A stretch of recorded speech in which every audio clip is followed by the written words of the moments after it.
Something about the word pillars, rules, guidelines, not that one. Pillars and rules, steps. Those like focused things, like you're getting a list, really gets me going, especially when it's useful stuff. But it also, I think, gets a lot of people going. So we'll talk about a couple pillars. 4. This is from an article that I read a couple years ago now, 3 years ago, I believe. And I go back to this all the time. It's probably the shortest article that I have gotten the most out of, like when people say, what's the best dollar you've ever spent? This is a 3-paragraph article that takes up about 2/5 of a page, and it's fantastic. The pillars of effective therapy, and specifically these 4 things I look at often. Now, to be clear, and the authors point this out, Grant H. Brenner, MD, and Emma Newman. This study was done that looked at, well, let me just read it. I'll get the words exactly right. So they set out to identify the areas of functioning apart from symptom relief. That's important. So symptom relief is still important. You need a reduction in symptoms. To identify the areas of functioning deemed most indicative of therapeutic effectiveness. That's the whole point of this entire field, is effective therapy. There's another topic. I have the book in my home office on common factors. That's a very useful one too, of what every theory and every approach to therapy has in common. Like, what are the actual useful things as opposed to all these buzzwords of treatment. So the 4 things: increased self-acceptance, increased self-knowledge and self-awareness, improved relationship quality, and heightened consideration of others. This is a big deal. The empathy and consideration of others piece, I think, is struggling in a lot of the therapy world today. We have a very selfish culture.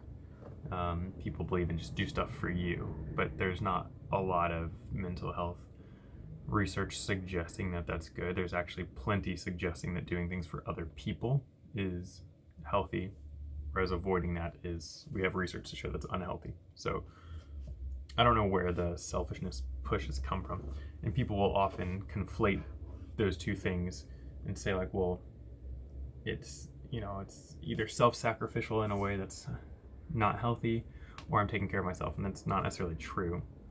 For me to give and volunteer does not mean I'm neglecting me. And people act like you can't give, like that giving is this, what would people say, like a zero-sum game kind of thing. Like, it's not that I'm losing when I'm giving. That's a very skewed and disgusting mindset, because it's not, and I know that's a strong word, but it's not real. It can be messed up along the way, but when you give to others, that does not mean it is taking from you. It's not what that is. So it's a misunderstanding of what giving is. So increased self-acceptance, you have to accept who you are. And I will be clear on this. I'm going to take these a step further with interpretation. That does not mean being okay with who you are right now. That is not self-acceptance. If someone comes into my office and they're addicted to drugs, I don't want to improve their self-acceptance of that. I don't want them to accept that. That's not healthy. What you do is you, from a more like existential perspective and from a more identifying the self perspective, is you have to accept the core aspect of you as it is. And my belief around that is a core person is a good person. And we get muddled down over time and need services, potentially.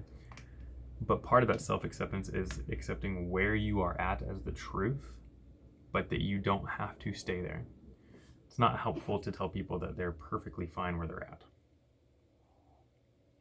Not in a therapy setting, not all the time. If people are making progress and they wish they had more progress, you can say you're doing well. You have made progress. Where you're at's pretty good. But you don't say you're done. So self-acceptance, I would really narrow into two categories. One is just fully identify and accept where you're at. This is where I am. No delusions allowed. And the second is knowing that the core aspect of you is striving for good, and we just need to pull that out. The second piece, increased self-knowledge and self-awareness, ties into the first one. Do you understand yourself? That can be elaborated on a lot, but I think that's pretty clear. Do you understand yourself? Are you self-aware? And are you self-knowledgeable? Do you know how you interact with people? Do you know about your personality? Do you know what makes you tick? Do you know what you value? Do you know what brings you joy? Things like that. The third one, improved relationship quality. I've said it a lot here. Relationships are up there in the top 5 things that you need for good mental health. Healthy relationships. So when you're coming to therapy, your relationships need to be improving, plain and simple. And that could mean that you have such awful relationships that you need to get rid of a lot. And maybe the first year of therapy is maybe for some people it's multiple years, is getting away from toxic and dangerous and destructive relationships. And you might not be able to do a good job of replacing them yet, but you start by getting rid of them. The fourth thing is heightened consideration of others. Empathy, considering how our actions affect others. How can I help others? This is a really important one. So ask yourself about those things if you're going to therapy. And if you're a therapist listening, ask yourself if you are tracking those parts of your client. I think they're good to track. I think these are great progress markers. The 5 things that I typically say for good mental health, those are good ongoing markers to make sure we're improving constantly. We're keeping in line, or at the very least taking into account when weeks are harder if they're lacking.